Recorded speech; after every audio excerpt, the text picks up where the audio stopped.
जी बेटा, branch of mechanics which deals with the motion with reference to force. अच्छा, kinematics में हम force नहीं पढ़ते, डायनामिक्स में हम फोर्स को क्या कर रहे होते हैं, स्टडी कर रहे होते हैं। इसलिए वो ब्रांच ऑफ मैकेनिक्स जिसमें हम मोशन के बारे में पढ़ते हैं और उसमें फोर्स का भी रेफरेंस दे रहे होते हैं, तो वो आपके पास क्या कहलाती है, डायनामिक्स। अच्छा, an external force in the is the change in the mechanical energy that is dash in an object. जब आप फोर्स लगाते हैं तो मैकेनिकल एनर्जी चेंज होती है ऑब्जेक्ट की। अब वो काइनेटिक एनर्जी है, पोटेंशियल एनर्जी है, या दोनों हो सकती हैं। आप फोर्स लगा रहे हैं, ऑब्जेक्ट क्या होगा, फोर्स लगाएंगे तो ऑब्जेक्ट एक्सेलरेट होगा। जब एक्सेलरेट हो गया ऑब्जेक्ट तो इसका मतलब ऑब्जेक्ट मूव कर रहा है। अब जब ऑब्जेक्ट मूव करेगा तो उसके अंदर काइनेटिक एनर्जी होगी, पोटेंशियल होगी, कोई भी हो सकती है, दोनों हो सकती हैं। फोर्स की डायरेक्शन पर डिपेंड है ना। इसका मतलब अगर मैं इसका बेस्ट ऑप्शन देखूं तो अगर मैं नॉर्मली बात करूं तो मैं क्या कह सकता हूं कि इसकी काइनेटिक भी चेंज होती है और साथ साथ पोटेंशियल भी चेंज हो सकती है। क्यों? पोटेंशियल क्या सिर्फ ग्रेविटेशनल पोटेंशियल एनर्जी है, पोजीशन भी तो चेंज हो रही है। आपने जब पोटेंशियल एनर्जी की डेफिनेशन पढ़ी है तो हम बात करते हैं change in position of an object. अब पोजीशन चेंज हो रही है कि एक चार्ज है, लेट से एक चार्ज है, एक चार्ज आपके पास इस पॉइंट पे था, आपने इसके ऊपर फोर्स लगाई और ये चार्ज यहाँ मूव हो गया, तो इसमें काइनेटिक एनर्जी भी आई जब वो मूव करा, और साथ साथ कौन सी एनर्जी आई, इलेक्ट्रिक पोटेंशियल एनर्जी। तो इसका मतलब इसकी काइनेटिक एनर्जी भी चेंज हो रही होती है और साथ साथ कौन सी एनर्जी चेंज हो रही होती है, उसकी पोटेंशियल। अच्छा, अगर मैं सिर्फ एक जनरल बात करूं जो इस टाइम आप सबके दिमाग में आनी चाहिए कि फर्ज करें आपके पास एक बॉडी है जिसका मास m है, और जब आप इसके ऊपर फोर्स लगाते हैं तो ये पॉइंट A से उठती है और कहाँ चली जाती है, पॉइंट B पे। जब ये पॉइंट A से उठ के पॉइंट B पे गई तो इसने लीनियर मोशन करा, और जब इसने लीनियर मोशन करा तो इसके अंदर कौन सी एनर्जी आ गई, काइनेटिक।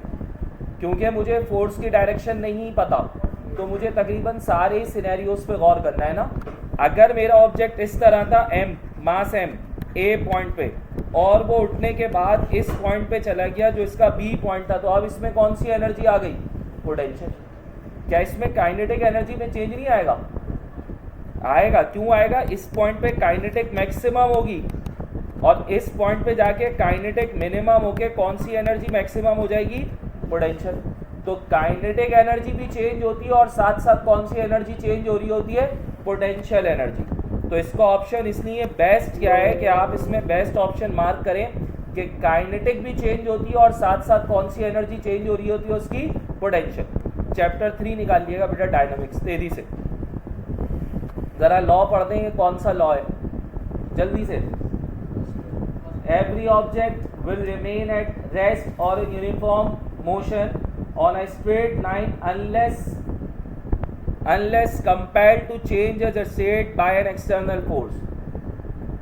क्या कह रहे हैं, कोई ऑब्जेक्ट रेस्ट में या यूनिफॉर्म मोशन में, वो जब तक अपनी स्टेट को बरकरार रखेगा जब तक उसके ऊपर क्या अप्लाई ना हो, किसी किस्म की फोर्स। नॉर्मल सी चीज़ है ना, आप मतलब कोई ऑब्जेक्ट यहाँ रख के उठे, उसको कोई जब तक डिस्टर्ब ना करे जब तक वो अपनी पोजीशन पर रहेगा। और ये किसने बताया था, न्यूटन के फर्स्ट लॉ ने। और फर्स्ट लॉ का एक और नाम क्या है आपके पास, law of inertia. Dash causes something to accelerate. अब जरा ये बात समझ लीजिएगा, क्या कॉज करती है एक्सेलरेट करने में समथिंग। जो बेस्ट ऑप्शन है वो लॉ के मुताबिक क्या है, नहीं, बैलेंस्ड हो गई तो कैंसिल हो जाएगा। अनबैलेंस्ड होगी तो एक्सेलरेशन अनबैलेंस नहीं होती, एक्सेलरेशन हो रही होती है नेट फोर्स से। एग्जाम्पल के तौर पे एक ऑब्जेक्ट है जिसका मास m है, इस तरफ से फोर्स लग रही है 10 न्यूटन, इस तरफ से फोर्स लग रही है 100 न्यूटन। क्या ये 100 न्यूटन से मूव होगा? ये किस फोर्स से मूव हो रहा होगा, 90। और 90 कब आई, जब आपने क्या करा, 100 में से 10 को क्या करा। तो ये जो आपका आंसर है ये आपके पास क्या कहलाएगा, नेट फोर्स। अनबैलेंस फोर्स तो ये हो गई थी, अनबैलेंस की वजह से मोशन नहीं हुआ। मोशन होता है ड्यू टू नेट फोर्स। तो इसका आंसर आपके पास क्या हो जाएगा? Net force. अच्छा, dash the acceleration depends upon dash and dash.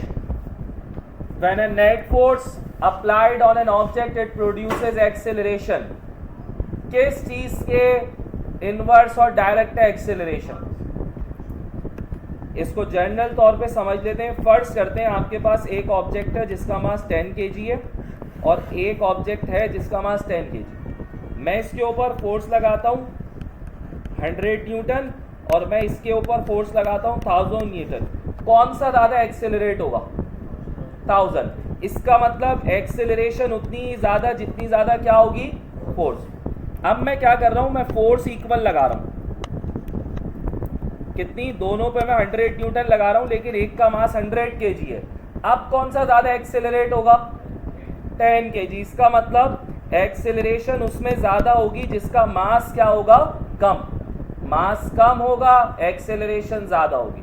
मास ज़्यादा हो जाएगा, एक्सेलरेशन क्या हो जाएगी? कम हो जाएगी। तो ये जो दोनों चीज़ें हैं ये एक्सेलरेशन है। एक्सेलरेशन डायरेक्ट है किसके साथ? फोर्स। और इनवर्स है किसके साथ? यही न्यूटन का कौन सा लॉ कहलाता है? और इसमें ऑप्शन क्या हो जाएगा मेरा बेटा? द एक्सेलरेशन डिपेंड्स अपॉन, कौन सी दो चीजों पे एक्सेलरेशन डिपेंड कर रही है? Mass and force. अच्छा, वेलोसिटी में अगर चेंज आएगा तो एंड रिजल्ट तो एक्सेलरेशन ही मिला। एक्सेलरेशन डिपेंड करती है वेलोसिटी पे। वेलोसिटी जितनी ज़्यादा चेंज होगी उतनी ज़्यादा क्या होगी? एक्सेलरेशन। तो चलो मैं वेलोसिटी वाली बात कर लूँ, लेकिन एक्सेलरेशन प्रोड्यूस कब होती है? जब क्या लग रही होती है? वेलोसिटी चेंज ही कब होगी? जब उसके ऊपर फोर्स लगेगी। ठीक है। If you double mass and acceleration, force become F is equals to ma।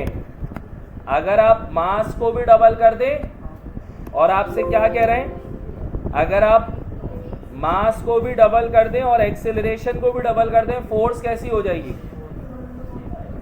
क्यों फोर्स होगी? मास को भी डबल कर दें, एक्सेलरेशन को भी डबल कर दें, फोर्स कितने टाइम हो गई? 4 टाइम्स। अच्छा, सही है।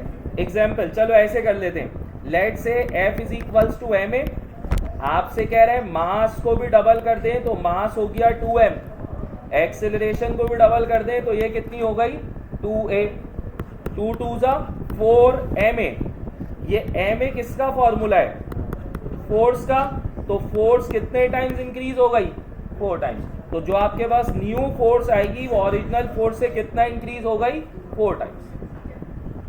अगर ये दोनों डिवाइड में होते ना फिर सेम हो जाता, 2 से 2 कैंसिल हो जाता, क्योंकि ये मल्टीप्लाई में तो इसलिए मसला है। अच्छा भाई, तो कितना हो गया? बेका क्वाड्रिपल्स 4 टाइम्स। जरा इसको सॉल्व करिएगा, क्वेश्चन नंबर 8 को। आंसर बता दें बस मुझे।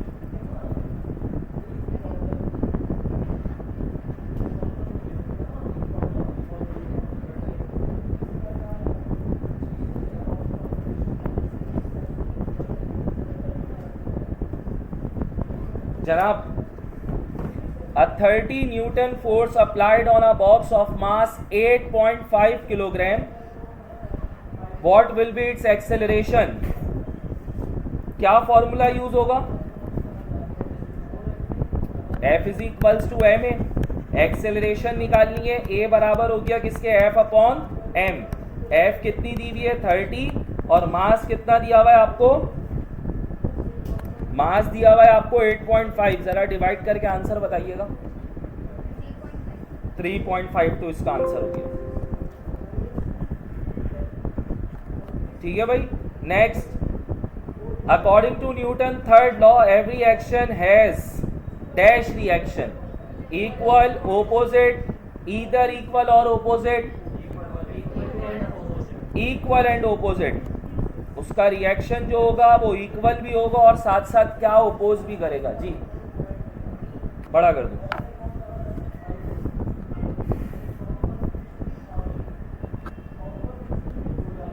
डन। पूछ तो अब सही है, थोड़ा और कर दें। अब चले,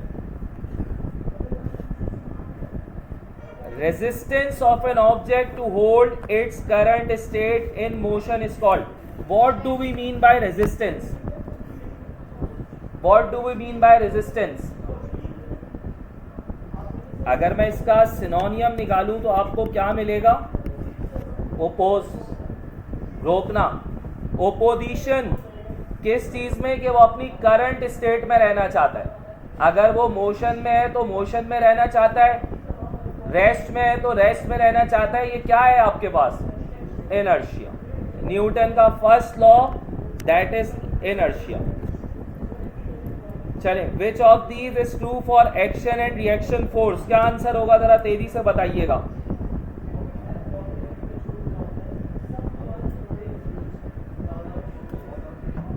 नीदर एग्जिस्ट विदाउट अनदर, बिल्कुल ऐसी है। अगर एक्शन होगी तभी रिएक्शन होगा। तो they are equal in strength, opposite in direction, बिल्कुल ठीक बात हो रही है। यानी इनका मैग्नीट्यूड सेम होगा पर डायरेक्शन कैसी होगी इनकी? ऑपोजिट। जल्दी से कुलसुम ले तो लो मेरा भाई, ये रहे आगे, जल्दी से। अरे यार जल्दी। अच्छा, उसके बाद दे अकर साइमल्टेनियसली, बिल्कुल ऐसी है, एक साथ ही एग्जिस्ट कर रहे होते हैं। तो इसका आंसर क्या होगी आपके पास? All of the above. अगला देखिएगा, the product of mass and velocity is called linear. अच्छा यार, मोमेंटम मुझे कोई समझा दे है क्या? आपने आज तक पढ़ लिया ना, मास multiply by velocity is called momentum, है क्या? हाँ बोलो, क्या कह रहे हैं वैसे साहब? बोल भाई, मोमेंटम है क्या?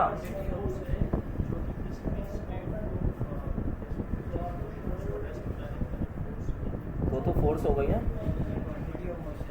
किसके अंदर? Quantity of motion, quantity of matter in a body, ये तो मास हो गया। फिर फर्क क्या हुआ? Quantity of matter in a moving body is called momentum. कि कोई बॉडी के अंदर कितना मैटर है, जब वो मूव करेगा तो वो उसकी स्पीड से मल्टीप्लाई हो रहा है। आपने सबने फॉर्मूला पढ़ा है ना मोमेंटम का? क्या फॉर्मूला पढ़ा है? P is equals to m multiply by v। Quantity of matter in a body is called mass. और जब वो वेलोसिटी आ गई, इसका मतलब बॉडी क्या कर रही है? मूव कर रही है। तो कितना मैटर है किसी मूविंग बॉडी में, जब वो एक साथ सम अप होते हैं तो आपके पास क्या बना लेते हैं? मोमेंटम। तो हम कहते हैं जब बॉडी मूव कर रही है तो मोशन में आ गई। किसी मोशन की क्वांटिटी कितनी है, एक बॉडी कितना मूव कर रही है, वो उसकी क्या कहलाती है? मोमेंटम। इसीलिए क्या हुआ कि अगर ऑब्जेक्ट रुक गया तो उसकी वेलोसिटी कितनी हो गई? जीरो। अगर ऑब्जेक्ट रुक गया तो उसकी वेलोसिटी कितनी हो गई? जीरो। तो अगर ऑब्जेक्ट रुक गया, उसकी वेलोसिटी जीरो हो गई, तो उसकी मोमेंटम कितनी हो जाएगी? और वो क्यों जीरो हो जाएगी? कि जब बॉडी मोशन में ही नहीं है तो उसकी क्वांटिटी कैसे निकलेगी? मोशन की क्वांटिटी तो जीरो हो जाएगी ना, बॉडी चल ही नहीं रही। तो जब बॉडी नहीं चलती तो कोई स्पीड नहीं होती, जब स्पीड नहीं है तो कोई मोशन नहीं है, और जब मोशन नहीं है तो उसकी क्वांटिटी क्या ही होगी? तो मोमेंटम क्या है? मास multiply by velocity and quantity of motion. और जब भी मोशन का जिक्र आ रहा है तो बॉडी 100% किस स्टेट में? मूविंग। अगला देखिएगा, एसआई यूनिट केजी मीटर पर सेकेंड। इसका अदर यूनिट क्या है? इस फॉर्मूले से तो आ गया किलोग्राम मीटर पर सेकेंड। दूसरा यूनिट क्या है? मोमेंटम का एक और फॉर्मूला है, न्यूटन सेकेंड। कहां से आया? Change in momentum is equals to force multiply by time. इसका एक और नाम है, change in momentum is called impulse. Impulse क्या है? इसको ना एक बहुत छोटी सी ट्रिक से याद रखो। अगर हम सेकंड्स में बात कर रहे हैं ना तो मोमेंटम चेंज हो रही है। हम सेकंड से भी कम टाइम में चलेगा, मिली सेकंड्स में, माइक्रो सेकंड्स में। मोमेंटम तो चेंज हो रही है, लेकिन वो टाइम माइक्रो सेकंड जो है ना, वो इतनी जल्दी जल्दी चेंज हो रहा है, मोशन इतनी जल्दी जल्दी स्पीड अप स्पीड डाउन हो रहा है, हम उसको कहते हैं इम्पल्स। जैसे आप क्या करें, एक टेनिस की बॉल लें और उसको दीवार पे हिट करना शुरू कर दें रैकेट के साथ। अब आप 1 मिनट, जैसे 1 मिनट में अब आप काउंट करते हैं कि आप दीवार के साथ बिल्कुल लेके खड़े हैं और इस तरह से करे आ रहे हैं, आपने 100 बार कर लिया, इसका मतलब 1 सेकंड में आपने 1 से ज़्यादा बार वो एक्शन परफॉर्म करा, तो 1 सेकंड से कम का टाइम नॉर्मली तौर पे आप नहीं निकाल सकते ना। तो इतने छोटे टाइम के अंदर जो बॉडी के अंदर चेंज आ रहा है, दैट इज कॉल्ड इम्पल्स। कि फोर्स लग रही है बहुत मामूली टाइम में, जिसकी वजह से उसकी मोमेंटम कंटिन्यूअस चेंज हो रही है, और इतनी कंटिन्यूअस कि वो 1 सेकंड भी नहीं लग रहा कि उसकी मोमेंटम बढ़ गई कम हो गई, बढ़ गई कम हो गई। इस प्रॉपर्टी को हमने क्या नाम दिया? इम्पल्स। तो जब भी कभी हम इम्पल्स का वर्ड यूज़ करते हैं तो हम इम्पल्स का वर्ड यूज़ ही जब कर रहे होते हैं जब हमारे पास कोई काम बहुत माइक्रो सेकेंड्स पे हो रहा हो। तो जो चीज़ जैसे स्पीड ऑफ लाइट है ना, इम्पल्सिव है, इम्पल्स सेकंड में चेंज हो जाती है, 1 सेकंड में वो 3 एक्सपोनेंट 8 है, तो इतनी इम्पल्सिव है। अक्सर हम जब लोगों को गुस्सा आता है ना और वो कोई रिएक्शन दे देते हैं तो हम कहते हैं बहुत इम्पल्सिव नेचर है। हम इम्पल्सिव नेचर का वर्ड क्यों यूज़ करते हैं? क्योंकि उसने सोचा ही नहीं, उसने टाइम नहीं लगाया और डिसीजन ले लिया। तो वो जो टाइम नहीं लगा तो वो इतना कम टाइम लगा था कि हम उसको कैलकुलेट ही नहीं कर पाए, दैट इज इम्पल्स। चले next. Momentum of a body depends upon mass और वेलोसिटी, दोनों पे ही डिपेंड करती है। The product of force and time interval is called impulse. अब यहां मोमेंटम दिख रहा है लेकिन किस चीज का मसला है? Change in momentum. अगर यहाँ चेंज इन मोमेंटम और इम्पल्स दोनों होता तो हमें दोनों ऑप्शंस मार्क करने पड़ते। चाय किसकी आ गई? अरे शाबाश इजाज भाई, और कुछ भी रह गया साथ साथ सर्व करवा दें। चलो आगे। ये आहिस्ता आहिस्ता कोई कोल्ड ड्रिंक मंगवाएगा, फिर एक सैंडविच भी आ रहा होगा। क्या चीज़? क्या करें, मजबूरी है, थोड़ा सा बुफे लगवा देते। In a close system the total momentum before collision, the total momentum before collision is equals to the total momentum after the collision. क्या है ये? Law of conservation of momentum. What do we mean by conservation? Remains constant. जो चीज change ना हो रही हो वो कंजर्व्ड हो जाती है। इन इलास्टिक कोलिजन क्या चीज चेंज होती है और क्या चीज चेंज नहीं होती? दोनों कंजर्व्ड रहते हैं। Both kinetic energy and momentum are conserved. Inelastic में क्या होता है? यानी मोमेंटम कंजर्व्ड होती है जबकि काइनेटिक एनर्जी क्या हो रही होती है? चेंज हो रही होती है। मोमेंटम एंड केई। मेरा एक छोटा सा सवाल है, जो प्रैक्टिकल कोलिजन्स हैं, इन इलास्टिक इन इलास्टिक होते हैं नेचर में। इलास्टिक कोलिजन्स की कोई एग्जांपल दे दें। एक बहुत लेट्स से कि अप्रॉक्सीमेट एग्जांपल इलास्टिक कोलिजन की क्या है? आप सबने पढ़ी है, सेकेंड ईयर शुरू करते ही सबसे पहला चीज़ ही वही पढ़ी थी। डेरिवेशनल लेवल पे सबसे पहली चीज़ वही पढ़ी थी आपने। प्रेशर वाली डेरिवेशन करी थी, उसमें आपने पढ़ा था गैस के मॉलिक्यूल्स इलास्टिकली टकराते हैं। तो जो गैस के मॉलिक्यूल्स हैं वो समहाउ अप्रॉक्सीमेट इलास्टिक कोलिजन करते हैं। आइडियल, प्रैक्टिकल तो है ही नहीं ना इसकी एग्जाम्पल। आइडियली हम कह सकते हैं कि गैस के मॉलिक्यूल्स इलास्टिक कोलिजन करते हैं। होते वो भी इन इलास्टिक ही है, बट आइडियली जब हम बात करते हैं तो हम ये बात कह सकते हैं। जी जनाब। When a solid object moves or attempt to moves over the surface of another solid object, its motion always opposed by the retarding force, और वो क्या कहलाती है आपके पास? फ्रिक्शन। फ्रिक्शन की 2 या 3 डेफिनेशंस। आप लोग फ्रिक्शन को कैसे डिफाइन करेंगे? अच्छा, 2 कॉन्सेप्ट है ना फ्रिक्शन के। एक वो जो हम 9 पे पढ़ कर आए, ओल्ड कॉन्सेप्ट, एक न्यू कॉन्सेप्ट है। ओल्ड कॉन्सेप्ट क्या है? मैं न्यू कॉन्सेप्ट पे बाद में आता हूँ। ओल्ड कॉन्सेप्ट ऑफ फ्रिक्शन क्या है? आपने क्या पढ़ा है? फ्रिक्शन क्या है?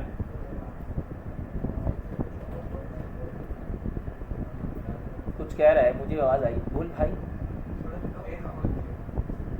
फ्रिक्शन क्या है? कोई एक डेफिनेशन बता दे। फ्रिक्शन किस चीज की टाइप है? अब भाई गलत बोल लो, क्या होगा? फ्रिक्शन किस चीज की टाइप है? फोर्स की टाइप है। कौन सी फोर्स है फ्रिक्शन? ओपोजिंग फोर्स, रोकने वाली force.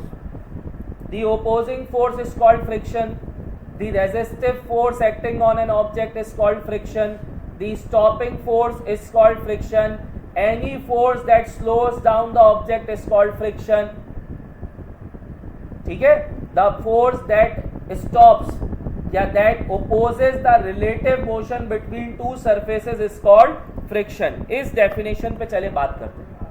The force that opposes the relative motion, जब दो ऑब्जेक्ट्स एक दूसरे के ऊपर स्लाइड कर रहे हो, जब दो ऑब्जेक्ट्स एक दूसरे के साथ रिलेटिव मोशन कर रहे हो, वो फोर्स जो इनको मुश्किल पैदा करती है, दैट इज कॉल्ड फ्रिक्शन। इस डेफिनेशन के ऊपर ना मॉडर्न कॉन्सेप्ट लाई करता है फ्रिक्शन का। क्या है मॉडर्न कॉन्सेप्ट ऑफ फ्रिक्शन? कि फ्रिक्शन क्या है?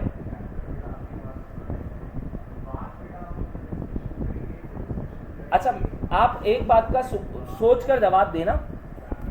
दो ऑब्जेक्ट्स एक दूसरे के ऊपर स्लाइड कर रहे हैं और उनको कोई चीज रोक रही है, हमने उसे नाम दिया फ्रिक्शन। क्यों रुक रहे होंगे? एटम्स क्या कर रहे होंगे? जब दो ऑब्जेक्ट्स एक दूसरे के ऊपर स्लाइड करते हैं तो एक के पॉजिटिव दूसरे के नेगेटिव, एक के नेगेटिव दूसरे के पॉजिटिव, ये आपस में अट्रैक्शन करते हैं।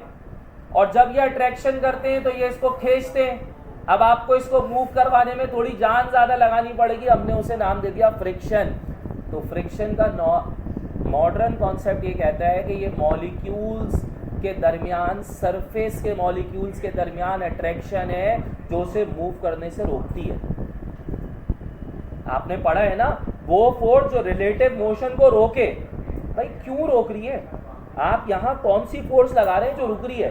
बीच में तो कोई फोर्स लगी नहीं रही जो ये रुक रहा है। फोर्स कहाँ से आई? वो जो एटम्स हैं वो दूसरे एटम्स के साथ अट्रैक्ट कर रहे हैं। अब अट्रैक्ट करने की वजह से क्या हो रहा है? वो उनको रोक कर रखने की कोशिश करते हैं। इस रोक कर रखने की कोशिश का नाम हमारे पास क्या दे दिया गया? फ्रिक्शन। और फिर क्या होता है? जब आप थोड़ी सी देर हाथ को रगड़ते हैं तो हीट पैदा होती है। क्यों हीट पैदा हो रही है?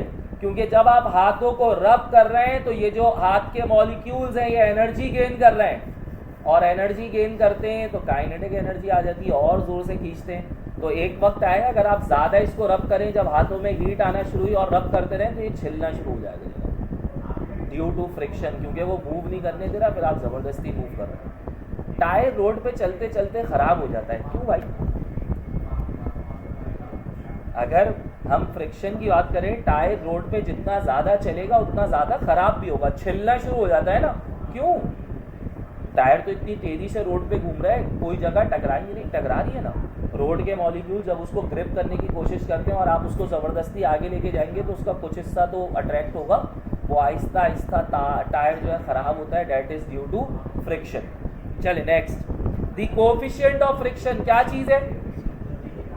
मुझे ना एक लेमन जबान में समझाओ, मुझे नहीं आता कोफिशिएंट ऑफ फ्रिक्शन, फॉर्मूला कुछ नहीं। कोफिशिएंट ऑफ फ्रिक्शन क्या है? ये जो कोफिशिएंट ऑफ फ्रिक्शन क्या है, फॉर्मूला क्या है? Fs is equals to mu R. इस म्यू को हम कहते हैं कोफिशिएंट ऑफ फ्रिक्शन। है क्या? अभी आप मुझसे बोलोगे कांस्टेंट है। क्या कांस्टेंट है? क्या चीज कांस्टेंट है ये? अच्छा, किस चीज पे डिपेंड करता है ये कांस्टेंट?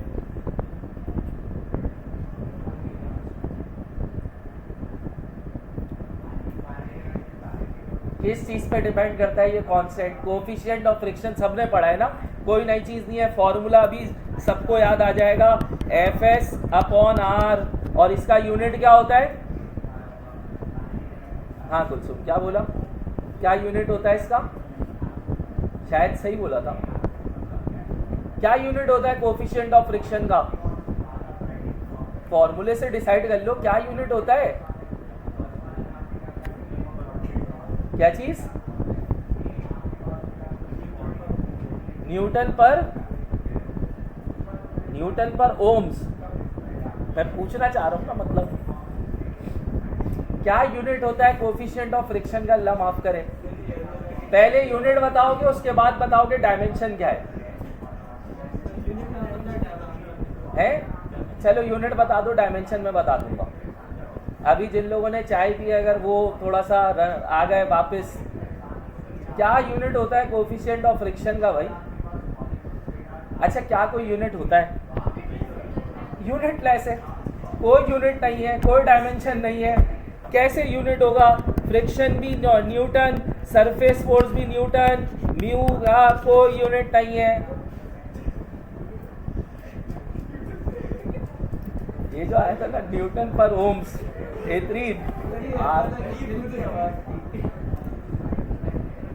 आर से रेजिस्टेंस आ गया ना, गुड यार, जबरदस्त। अच्छा वापिस आते हैं, म्यू है क्या? एक लेमन लैंग्वेज में समझाओ म्यू क्या है। आपके पास नेचुरली तौर पे, नॉर्मली तौर पे, नेचुरली तौर पे क्या कोई चीज़ 100% एफिशिएंट है? क्या कोई चीज़ जितनी अच्छी है क्या उसमें फ्रिक्शन नहीं होगी? होगी। That is mu.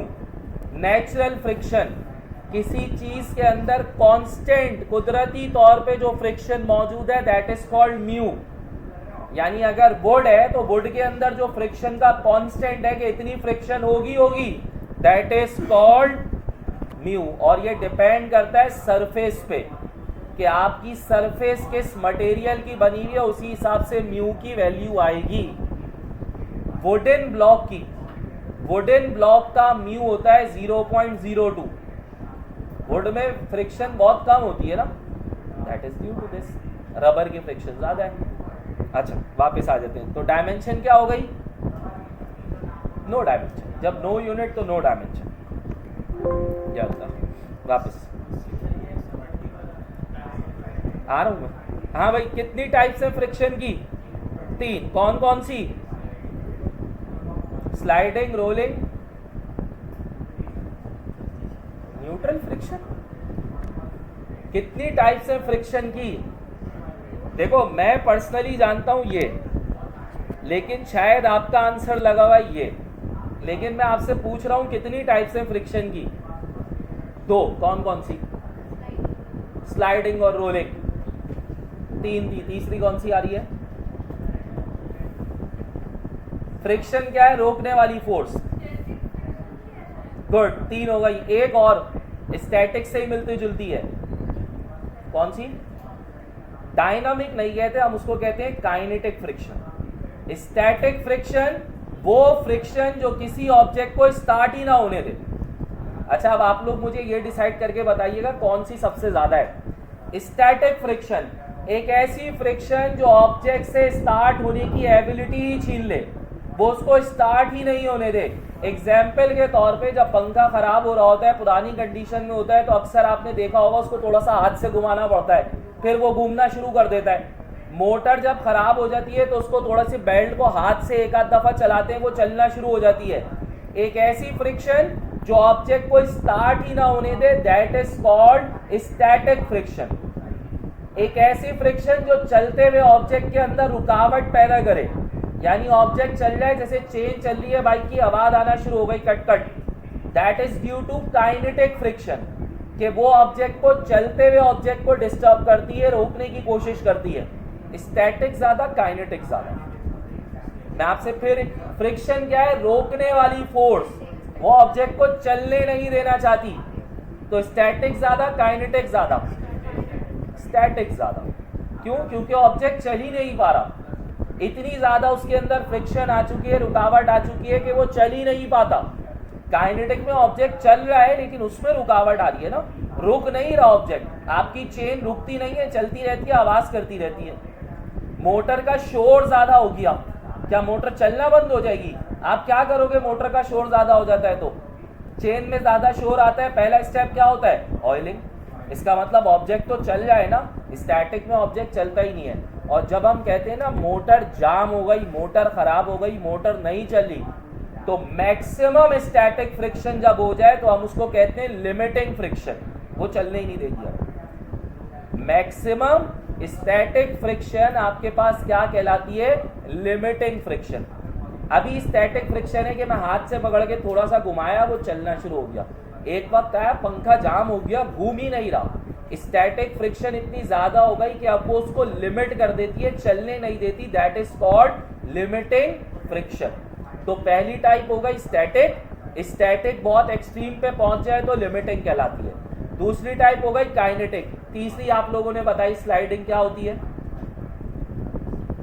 इसको खींचना ज्यादा आसान है, इसके टायर लगाऊं तो ज्यादा आसान हो जाएगा। तो स्लाइडिंग का जब दो ऑब्जेक्ट एक दूसरे के ऊपर स्लाइड करें, उस दौरान जो उनके अंदर रुकावट आएगी, फोर्स लगेगी, that is sliding friction.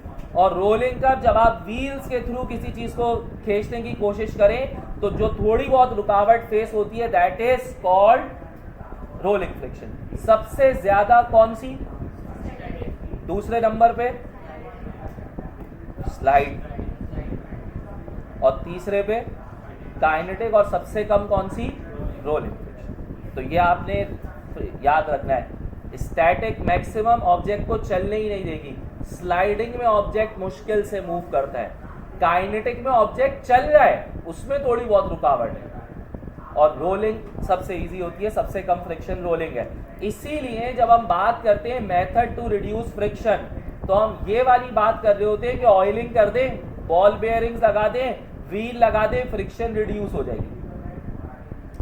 Advantage बता दें कोई दो फ्रिक्शन के।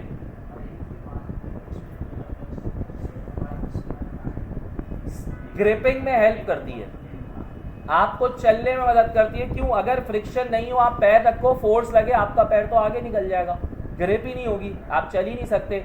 बर्फ पे कौन कौन चला है? अगर कोई बर्फ पे गया ना, बर्फ पे चला ही नहीं आता, स्लिप हो रहे होते हैं। वो स्लिप क्यों होते हैं? क्योंकि उस वक्त फ्रिक्शन ना होने के बराबर हो जाती है। तो रोलिंग वॉकिंग के अंदर, ग्रिपिंग के अंदर हेल्प करती है। ये जो कील लगती है दीवार में, ये कील क्यों रुक रही है? क्योंकि दीवार इसको खींच कर रखती है।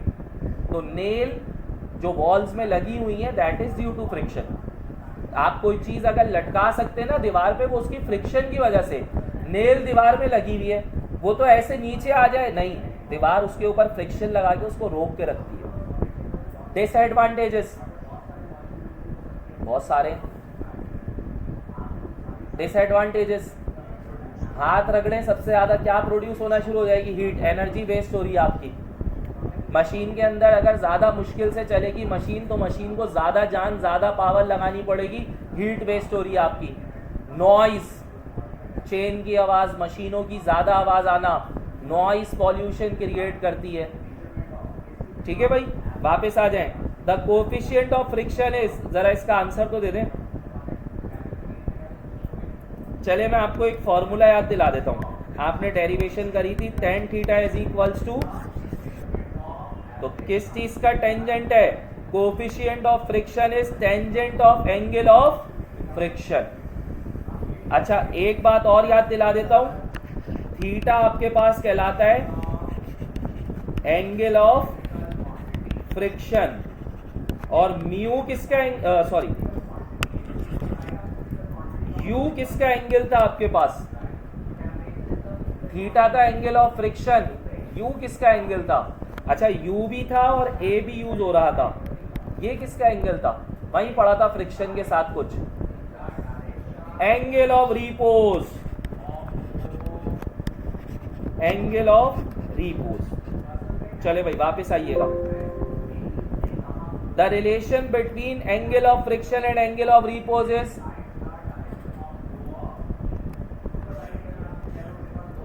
अगर आपको डेरिवेशन याद है तो टेंजेंट थीटा किसके बराबर होता था? टेंजेंट, दोनों एंगल आपस में कैसे बराबर? जिस एंगल पे ऑब्जेक्ट रुकेगा उसी एंगल पे उसका पोज क्रिएट होगा, उसी एंगल पे क्या क्रिएट होगा? उसका पोज। तो जो एंगल फ्रिक्शन का होगा वही एंगल किसका होगा? रिपोज। एग्जाम्पल, ऑब्जेक्ट आके रुक गया इस तरह से, तो अगर इसका फ्रिक्शन का एंगल ये है तो इसका रिपोज का एंगल भी सेम होगा। तो u और a हमेशा, थीटा और u हमेशा क्या हो जाते हैं? इक्वल। तो इसका आंसर क्या है? tan theta is equal to tan a। The friction always acts, ये आप लोगों के लिए है।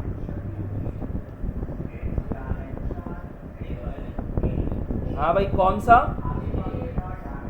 क्या है? Parallel to the surface in contact and opposite to the motion. यानी क्या हुआ? अगर एक ऑब्जेक्ट इस डायरेक्शन में चल रहा है तो फ्रिक्शन बिल्कुल इसके कौन सी डायरेक्शन में लग रही होगी? ओपोजिट। तो पैरेलल है पर डायरेक्शन कैसी है? ओपोजिट। चले नेक्स्ट। सॉल्व करिएगा प्लीज, 3 रह गए, चैप्टर 4 पे आप क्या आएंगे। कितना आंसर आया, कैसे आया, कैसे आया? आपके पास A बराबर होता है किसके, F अपॉन M के। ठीक है, आपको क्या कह रहे हैं, एक डायरेक्शन में लग रही है 140 और दूसरी डायरेक्शन में फ्रिक्शन कितनी है 40, नेट फोर्स कितनी हो गई 100। तो 100 और 100 से डिवाइड कर दें तो आंसर क्या हो जाएगा इसका, 1 मीटर पर सेकेंड स्क्वायर। अगला देखिएगा,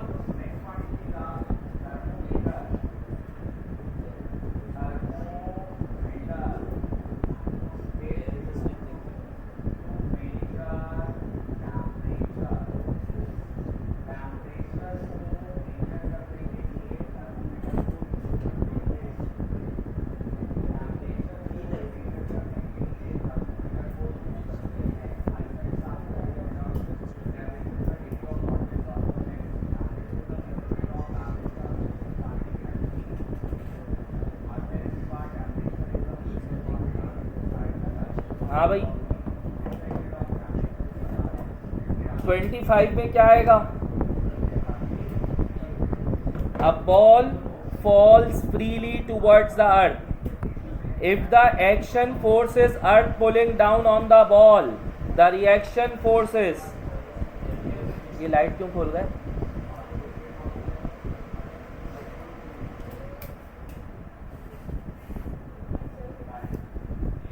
अच्छा भाई क्या कह रहे हैं, अब बॉल्स फ्रीली टूवर्ड्स द अर्थ, एक बॉल जो है वो अर्थ की तरफ नीचे की तरफ गिर रही है। ठीक है, अब जरा सुनिएगा सवाल ताकि आप जवाब दे सके। क्या कह रहे हैं, अब balls freely towards the earth, earth की तरफ आ रही है। अगर इसके ऊपर एक्शन फोर्स वो है जो अर्थ लगा रही है नीचे की तरफ, तो इसकी रिएक्शन फोर्स कौन सी होगी? एक बॉल को मैं नीचे खींच रहा हूं, इसकी ऑपोजिट फोर्स क्या होनी चाहिए? मैं एक बॉल को ऐसे नीचे खींच रहा हूं, नीचे आ रही है बॉल, इसकी ऑपोजिट फोर्स क्या होनी चाहिए? बॉल को ऊपर जाने वाली। कौन सा ऑप्शन हो गया? अर्थ से ऊपर की तरफ आप जब खींचेंगे तो वो उसकी ऑपोजिट रिएक्शन फोर्स हो जाएगी। Reaction force is always opposite, नीचे लेकर जाओ तो ऊपर, ऊपर लेकर जाओ तो नीचे, लेफ्ट जाए तो राइट, राइट जाए तो left. Air resistance acting on the ball, तो वो उसकी रिएक्शन थोड़ी हुई, वो तो एयर की फोर्स हुई। रिएक्शन फोर्स तो ये नीचे नहीं गिर रहा, तो क्या इस पे रिएक्शन फोर्स नहीं लग रही? ये नीचे नहीं गिर रहा, ये मोबाइल अगर यहाँ रखा हुआ है नीचे नहीं गिर रहा, तो इस पे एक्शन और रिएक्शन फोर्स क्या है? सरफेस फोर्स रिएक्शन हो गई और वेट क्या हो गया इसका? तो मैं आपने ये क्यों नहीं कहा सर ये इसकी रेजिस्टेंस है? एक्शन रिएक्शन फोर्स का पेयर अलग है। एयर रेजिस्टेंस रिएक्शन नहीं हो सकता अर्थ की ग्रेविटी का। अर्थ की ग्रेविटी का रिएक्शन हमेशा ऑपोजिट फोर्स होगी जो उसको ऊपर लेकर जाने के लिए यूज होनी चाहिए। चले अगला क्वेश्चन करिएगा। A 2 kilogram wooden block rests on an inclined plane which is at 30. कौन सा फॉर्मूला लगना चाहिए? भाई एक बात तो समझ ले, जब ये रेस्ट में है तो इसके ऊपर जो फोर्स लग रही है, इधर सुनिएगा बेटा, ये रेस्ट में है तो इसके ऊपर जो फोर्स लग रही है वो किसके बराबर होगी? वेट के। तो भाई एक चीज तो क्लियर हो गई, फोर्स निकालने के लिए आपको क्या लगाना पड़ेगा? mg। और mg का कौन सा कंपोनेंट?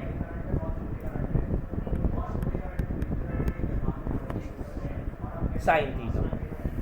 तो साइन 30 कितना हो गया? Sine 0 0, sine 30 0.5। कितना आंसर हो जाएगा? 2 मल्टीप्लाई बाय 10 मल्टीप्लाई बाय 0.5। भाई आपने क्या करना है, मास दे दिया 2, ग्रेविटी की वैल्यू दिस और 0.5, तो बेस्ट आंसर क्या हो गया इसका? 10। ठीक है, लास्ट वाला करें और आगे बढ़ते। चलो कुलसुम आंसर बता देना लास्ट का, उसके बाद तुम 5 मिनट का ब्रेक लेके खा के आ जाना। लास्ट वाले का आंसर मेरा बेटा प्लीज तेजी से, अगले चैप्टर की तरफ आएंगे फौरन। A brake slides on a horizontal surface. Which of the following will increase the magnitude of frictional force on it? A brake slides on a horizontal surface. क्या चीज है जो इसकी सरफेस फोर्स बढ़ा देगी? अगर मैं इसका क्या बढ़ा दूं, यानी इसके ऊपर क्या प्लेस कर दूं, एक और ब्रेक, तो इसका बेस्ट ऑप्शन कौन सा हो गया? Putting a second break on the top, जिससे इसकी नॉर्मल फोर्स बढ़ जाएगी और उसकी फ्रिक्शन क्या हो जाएगी? ज्यादा। पुल के ऊपर जितनी भारी गाड़ी के ऊपर चढ़ना हो मुश्किल होगी, आसान होगा? तो इसका मतलब जैसे जैसे आप उसमें मास बढ़ाते रहेंगे वो इंक्लाइंड प्लेन पे क्या होगा? फ्रिक्शन बढ़ती रहेगी। चले भाई नेक्स्ट चैप्टर।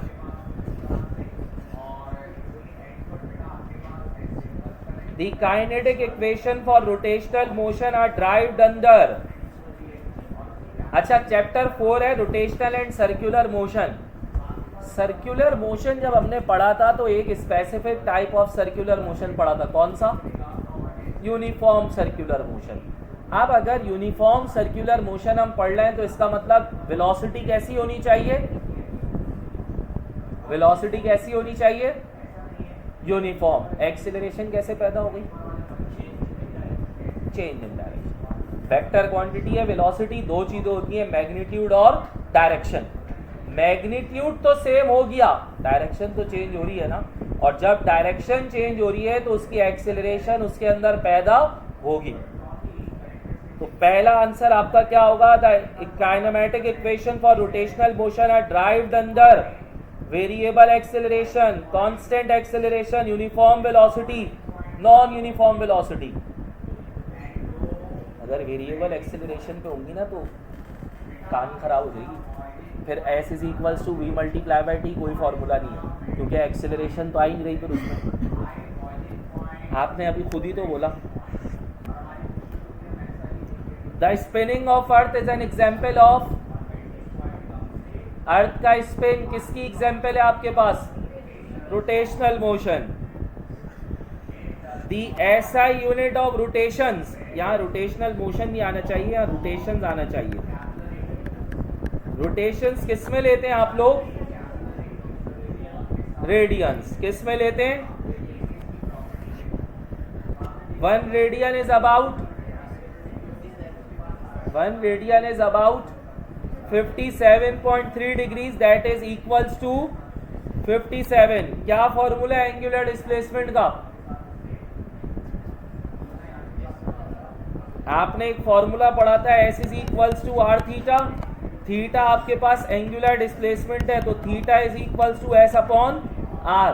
तो क्या फॉर्मूला हो गया इसका? Theta is equals to S upon r. जरा इसका यूनिट बता दिएगा थीटा का।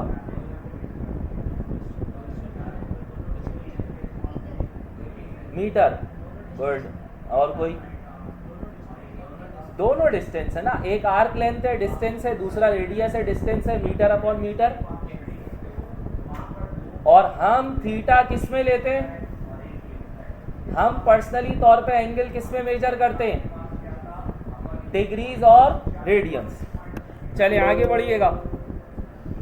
1 रेवोल्यूशन कितना पाए?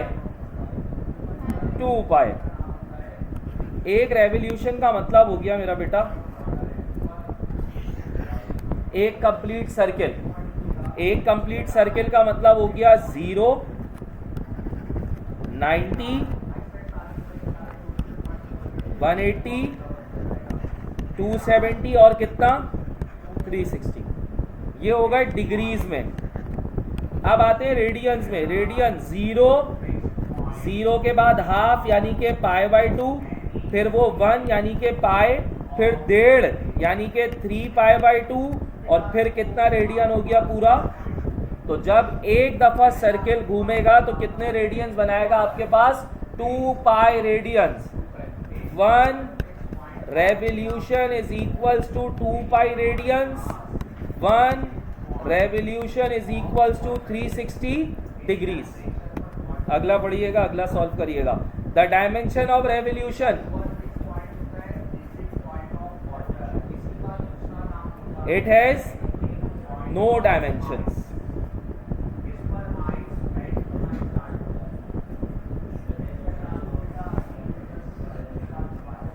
The tangential velocity of any point is dash to its distance from its axis of rotation। क्या होगा, क्या कह रहे हैं? The tangential velocity यानी कि v,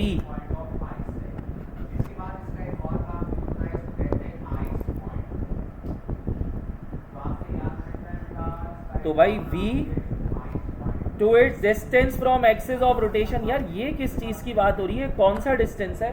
distance from axis of rotation, distance from axis of rotation, इसका कोई आसान सा नाम बता दें जी। Distance from axis of rotation उसने बोला है तो आप लोग तो बता दें, है कौन सा पॉइंट, क्या नाम है इसका? बड़ा सिंपल सा नाम है, एक्सिस ऑफ रोटेशन। जहां से घुमाया जा रहा है और वो जहां पे घूम रहा है, यानी अगर किसी चीज को घुमाऊंगा तो वो सेंटर से घूमेगा, सेंटर से किसी भी पॉइंट तक का डिस्टेंस क्या है? रेडियस ही की बात हो रही है। तो भाई tangential velocity is directly proportional to R. तो कौन सा रिलेशन हो गया इसका? Proportional, v is equals to are omega. अच्छा, correct formula for angular velocity, velocity होती है change in displacement upon time. Angular velocity क्या हो गई? Change in angular displacement upon time. Similarly acceleration क्या होगी? Change in angular velocity upon time. जरा solve करिएगा, क्वेश्चन नंबर 11 आप लोगों का है। किसका भाई? एंगुलर वेलोसिटी, वेलोसिटी का फॉर्मूला बताओ, नॉर्मल वेलोसिटी का, change in displacement upon time. अगर ये वेलोसिटी एंगुलर हो गई तो change in angular displacement upon time. Acceleration क्या होती है? Change in velocity upon time. अगर मैं बात करूं एंगुलर एक्सेलरेशन तो change in angular velocity upon time. अच्छा, फिर इनके रिलेशंस भी याद रख लें, दो relations, v is equals to are omega, s is equals to r theta और a is equals to r alpha. ये किसके रिलेशन है? Linear versus angular. अगला क्वेश्चन आप लोगों ने करना है प्लीज।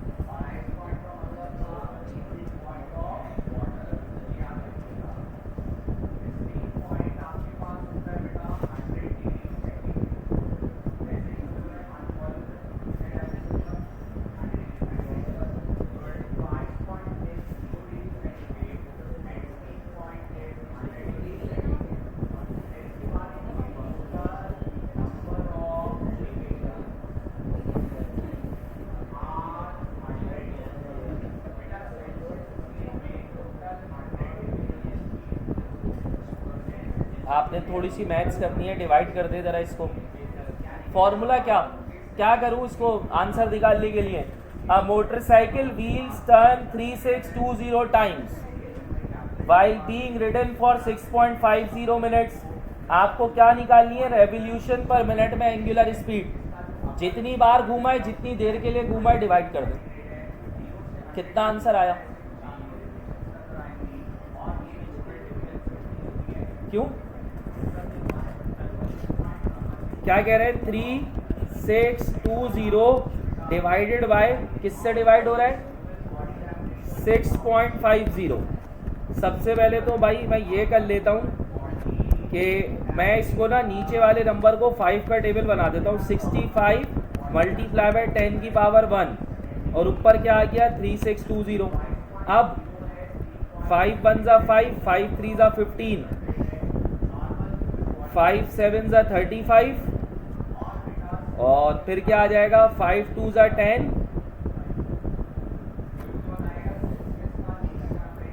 और कितना हो गया 5 2 ज़ा 10 के बाद 5 4 ज़ा 20, 724 डिवाइडेड बाय 13 एक्सपोनेंट -1 कर लेते हैं इसको। 13 किससे 13 5 ज़ा 65, हाँ 13 5 ज़ा 65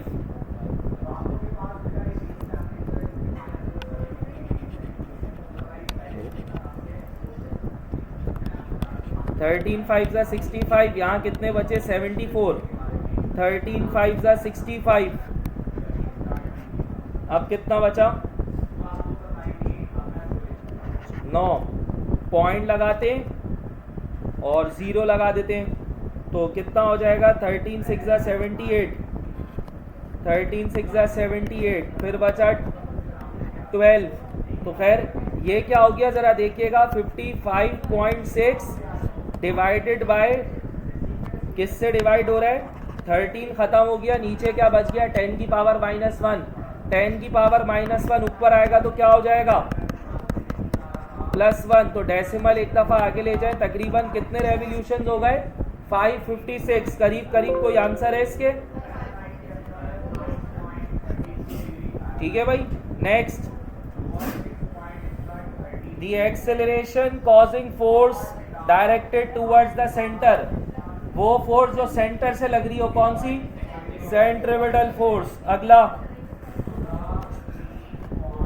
Which of the following is an example of centripetal force? Planets orbiting the sun, सन लगा रहा होता है, ठीक है। All of the above. Centripetal acceleration in terms of angular velocity. अच्छा, इसको करके भी देख सकते हैं ना। AC बराबर होता है किसके v²/r। अभी मैंने आपसे कहा v किसके बराबर है r multiply by omega, r multiply by omega का square divided by r square omega square divided by r से r कैंसिल, AC बराबर हो गया किसके r ओमेगा स्क्वायर। तो क्या ऑप्शन हो गया इसका, dash is the space speed required to achieve orbit around the heavenly body, कौन सी वेलोसिटी ऑर्बिटल वेलोसिटी। अगला बताइएगा, when a satellite is moving in a circular motion the net centripetal force कितनी सेंट्रिपिटल फोर्स का formula क्या होता है। ये ms नहीं है, ये मास ऑफ सैटेलाइट है, तो ये एक ही चीज है। Fc is equals to gravitational constant की value exponent -11, mass of earth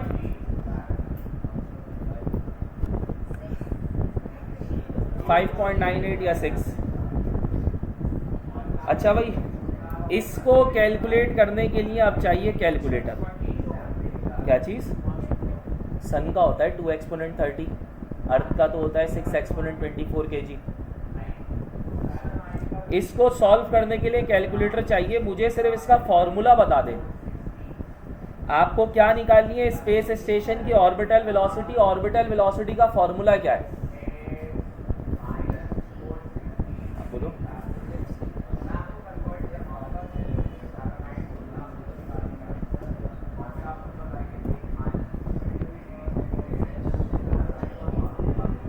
GME upon क्या, GME अपॉन, सही पहुंची हो, नीचे सोच लो, पहुंच सही गई हो।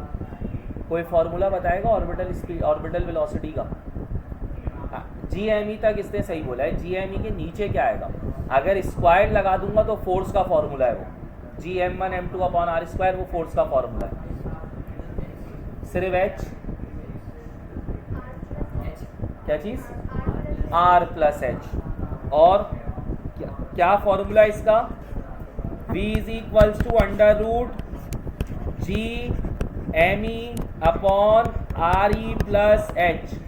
एच आपको दिया हुआ है 400 किलोमीटर्स, तो एच कितना हो जाएगा 400 एक्सपोनेंट 3 मीटर्स। इसको आपने कैलकुलेटर से करना पड़ेगा, ये थोड़ा सा न्यूमेरिकल बेस्ड क्वेश्चन है, मतलब ये बिना कैलकुलेटर के पॉसिबल नहीं है। तो ज़रा जिसके पास कैलकुलेटर है मुझे आंसर कंफर्म कर दे। Under root G M E upon R E plus H, G कितना दिया हुआ है,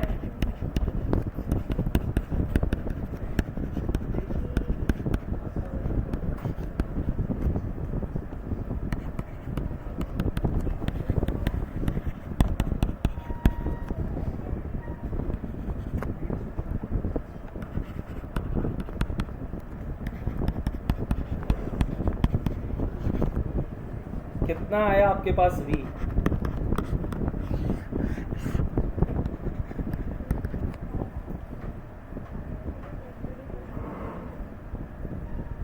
जाओ तुम लोग खा के आ जाओ। कितना आया आंसर, हाँ 7906 आर ई प्लस एच नहीं करा तुमने, हाइट भी तो है रेडियस ऑफ अर्थ के बाद, 400 किलोमीटर ऊपर है अर्थ से, तो सेंटर से अर्थ की हाइट आ गई, फिर अर्थ से मजीद कितना ऊपर 7670 या 7672। तो इसका आंसर कौन सा है करेक्ट, ये। अच्छा भाई ये पूरा सवाल नहीं है, इसका पूरा सवाल नहीं है, तो ये छोड़ दिएगा ज़रा। रोटेशनल इनर्शिया क्या होता है, या आपने इसको किस नाम से पढ़ा है, what do we mean by rotational inertia, क्या होता है रोटेशनल इनर्शिया, या हमने किस नाम से इसको पढ़ा है फर्स्ट ईयर में।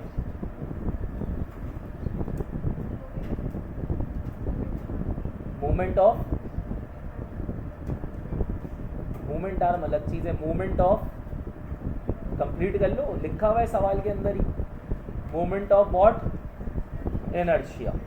मूवमेंट ऑफ इनर्शिया का फॉर्मूला बता दे कोई, या डेफिनेशन बता दे। नहीं, रोटेशनल एक नॉर्मल इनर्शिया है जो बॉडी को चलने नहीं देता या रुकने नहीं देता, अगर वो चल रही है या रुकी हुई है। मूवमेंट ऑफ इनर्शिया क्या है, या रोटेशनल इनर्शिया क्या है, कि जब बॉडी रोटेट कर रही है तो वो उसको स्टेट चेंज करने नहीं देता।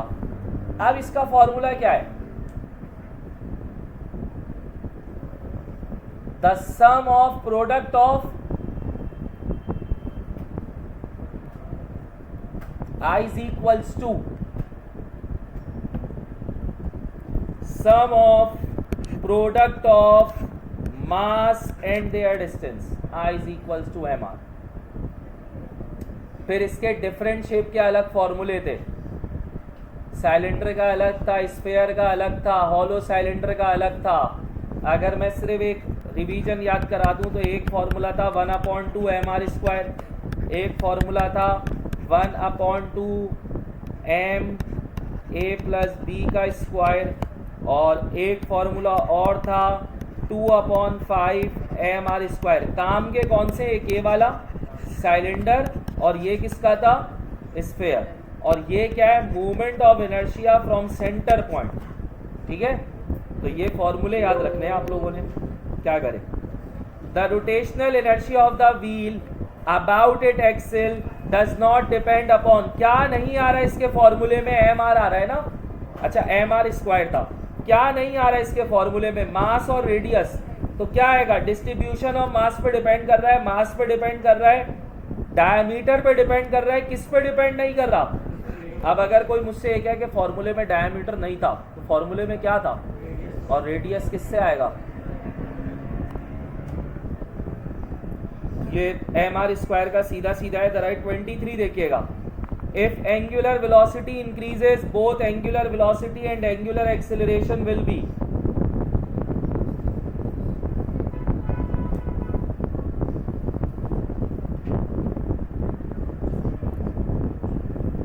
अगर एंगुलर वेलोसिटी को बढ़ाते हैं तो एंगुलर वेलोसिटी और एंगुलर एक्सेलरेशन एक दूसरे के हमेशा कैसी मिलती हैं आपको?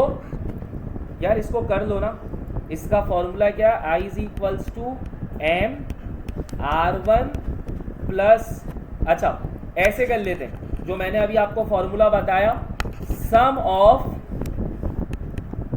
सम किसका? m मल्टीप्लाई बाय आर का स्क्वायर।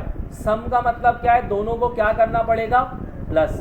तो भाई मास को इससे मल्टीप्लाई करवाएं इसके स्क्वायर से, और मास को इसके स्क्वायर से मल्टीप्लाई कराएं, दोनों को ऐड कर दें। यानी मैं आपसे क्या कह रहा हूं? I is equals to sum of M R का स्क्वायर। सम का मतलब दो दिए में, एक एम आर वन का स्क्वायर प्लस दूसरा क्या दिया हुआ है? एम आर टू का स्क्वायर। कोई चीज कॉमन दिख रही है? मास हमेशा कॉमन होगा।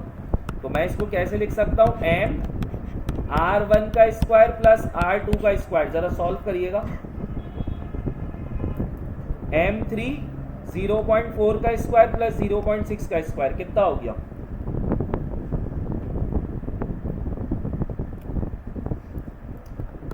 थ्री। आर वन कितना है? 0.4 का स्क्वायर, और आर टू कितना है? आर टू कितना है? 0.6 का स्क्वायर। कितना हो गया? 3, 0.4 का स्क्वायर 0.16 और 0.6 का 0.36। 3 मल्टीप्लाई बाय 0.52। 3 का आधा 0.5 कितना? तकरीबन कितना होना चाहिए?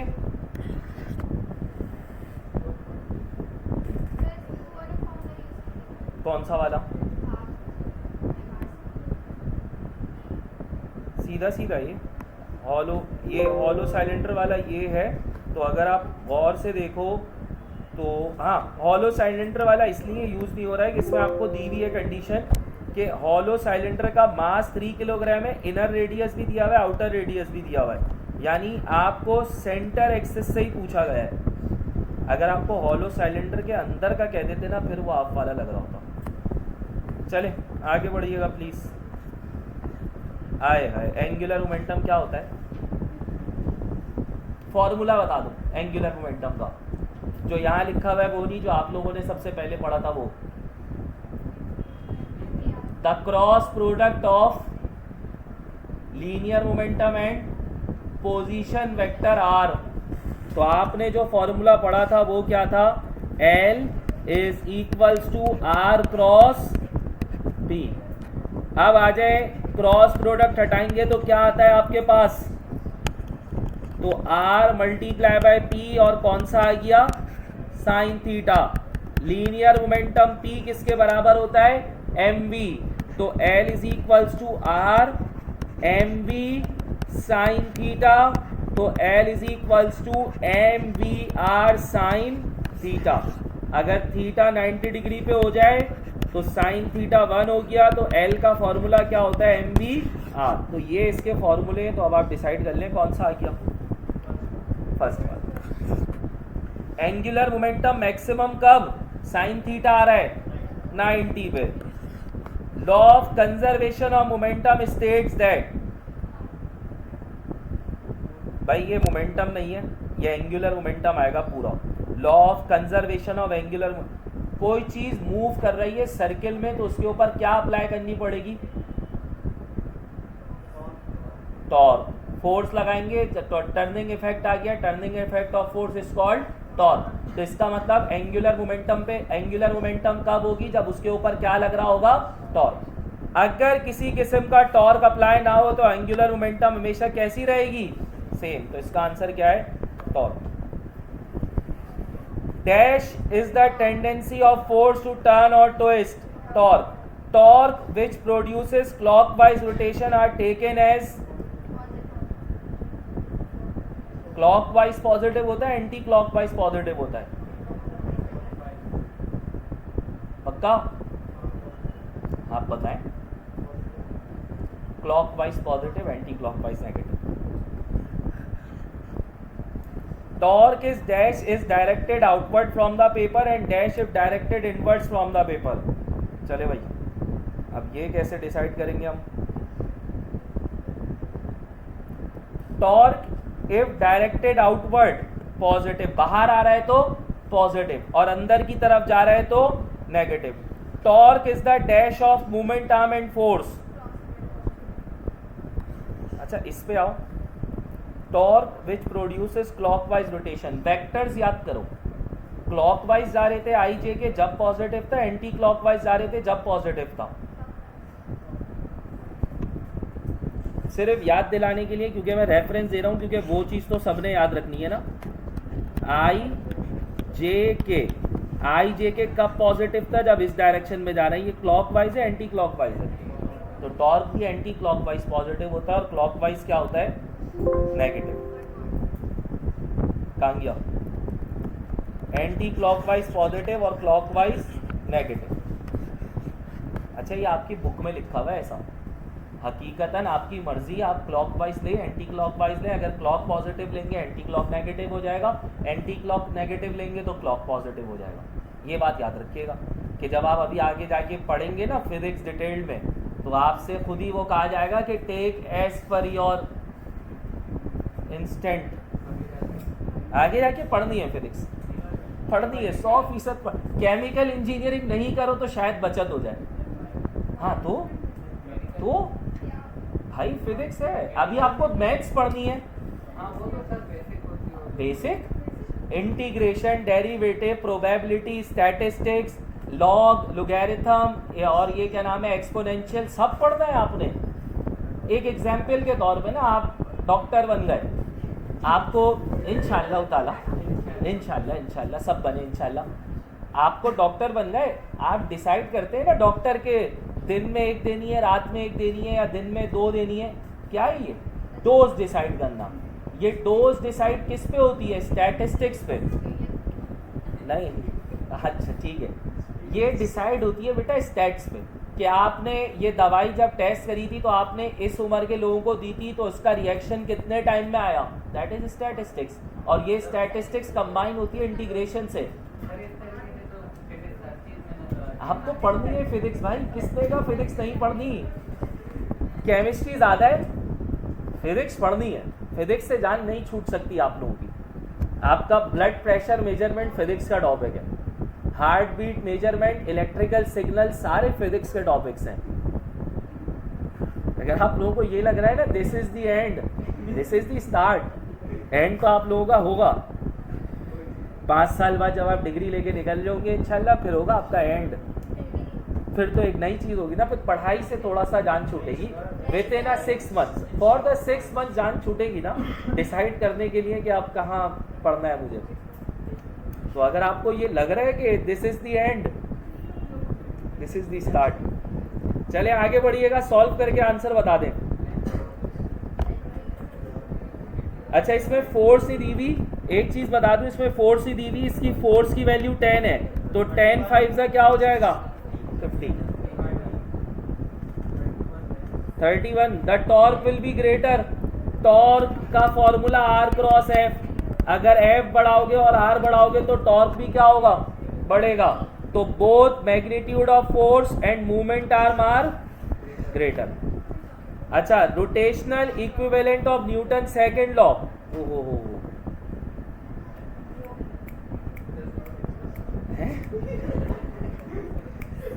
Rotational equivalent of Newton second law, इसका फॉर्मूला याद दिला दो मुझे, छोड़ो। F is equal to M A formula था ना, कैसे आएगा। अच्छा मैं तुम्हें एक हिंट दे देता हूं, ये होगा,